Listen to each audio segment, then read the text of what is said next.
উন্নয়ন কতখান করতাম পারবো জানি না, তবে পরবর্তী নেতা যারা আইবা তারা বুঝতে যাইবা এমপিগিরি কত কঠিন বুঝতে যাইবা। বেগম খালেদা জিয়া এত বেশি গুরুতরভাবে অসুস্থ যে দেশে চিকিৎসার মাধ্যমে যেখানে প্রয়োজন সেখানে পাঠিয়ে মাননীয় প্রধানমন্ত্রীর কাছে পাঠিয়ে দিই। বাংলাদেশ কি পাচ্ছে আর না পাচ্ছে বাংলাদেশের মানুষও সেটা দেখবে। এই দেশের মানুষকে শুষ্ক মৌসুমে কেমন আছেন? আশা করি অনেক অনেক ভালো আছেন। সুপ্রিয় দর্শক শ্রোতা, আসসালামু আলাইকুম। দেশে এবং প্রবাসে, দূরে এবং কাছে যে যেখান থেকে আমার এই ভিডিওটির সাথে সংযুক্ত হয়েছেন সকলকে আন্তরিক শুভেচ্ছা, অভিনন্দন। সুপ্রিয় দর্শক শ্রোতা, স্ক্রিনে সংবাদ শিরোনাম দেখেছেন, এখন দেখাবো বিস্তারিত। প্রিয় দর্শক, আজকের এই ভিডিওটি দেখার জন্য যারা প্লে করেছেন সবাইকে অনুরোধ করব পুরো ভিডিওটি কন্টিনিউ করতে, কারণ আজকের এই ভিডিওতে এমন কিছু তথ্য আছে আপনারা শুনলে অবাক হয়ে যাবেন। প্রিয় দর্শক, আপনি যদি বাংলাদেশের একজন সুনাগরিক হয়ে থাকেন, আপনি যদি বাংলাদেশের একজন সাধারণ জনগণ হয়ে থাকেন, অবশ্যই আজকের এই ভিডিওটি এবং তথ্যগুলো আপনার জানা খুবই দরকার এবং গুরুত্বপূর্ণ। প্রিয় দর্শক, আমি বেশি কথা বাড়াবো না, চলে যাব সেই ভিডিওতে। প্রিয় দর্শক, ব্যারিস্টার সুমন ভাই যখন আপনার মন জয় করতাম পারবো জানি না, উন্নয়ন কতখান করতাম পারবো জানি না, তবে পরবর্তী নেতা যারা আইবা তারা বুঝতে যাইবা এমপিগিরি কত কঠিন বুঝতে যাইবা। মরা মারে ফজা ভাই আর আমরা খালি বুঝা ভাই, ইতায় আর চলতো না। আজান করি যাবি বেশি মারতাম না, নাইলে আজকে বালা করে করলাম নেওয়া হলতা। খুব কষ্ট করতেছি, চাইতেছি এই আগামী 5 বছর পরে মানুষে কয় না নিজে ওই মিয়া উরুত্তারে মানুষে জিগায় বড় ইয়া কি তৈরি ভাই উরুত্তা দেখবেন ফারে না পারে, কয় আমি ডাক্তার হইব, কয় আমি ইঞ্জিনিয়ার হইব, হয়নি আমি 4 মাস এমপি। আমারে যদি আপনারা জিগান তুমি কি তৈরি বাইরে বো, আমি কইব আমি মাধবপুর সোনার কাছে কাতার বানাইতাম। কাতার কেমনে বানাইমো টার ভাই আস্তে আস্তে।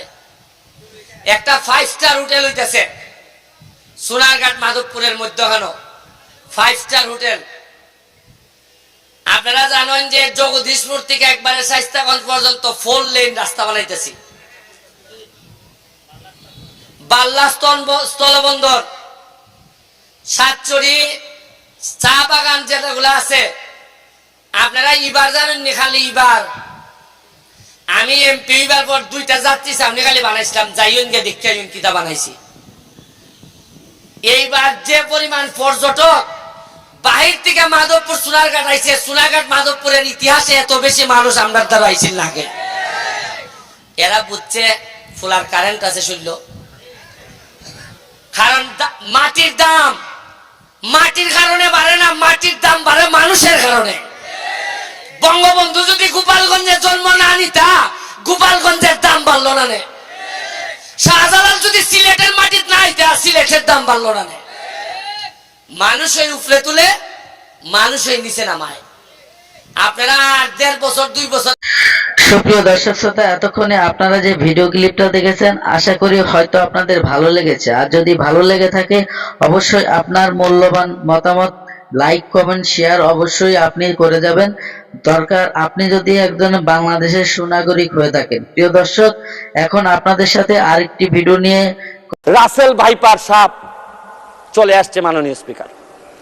এই সাপ আসার কারণে সরকারে যখন সাপ আসে প্রকৃতিতে বেজি থাকে, এই বেজি করে কি সাপরে নিয়ন্ত্রণ করে, কিন্তু এই সরকারে দেখা যাচ্ছে বিভিন্ন জায়গায় রাসেল ভাইপার আছে কিন্তু বেজি ওই পরিমাণ নাই যে এই সাপরে ধরবে। মাননীয় স্পিকার, আপনি দেখেন এই আমাদের প্রতিষ্ঠানগুলা কত দুর্বল হয়ে গেছে। আমাদের প্রতিষ্ঠান একজন ভদ্রলোককে দুদক ধরতে পারে নাই, একজন ভদ্রলোককে এনবিআর ধরতে পারে নাই, বাংলাদেশ ফাইন্যান্সিয়াল ইন্টেলিজেন্স ইউনিট ধরতে পারে নাই।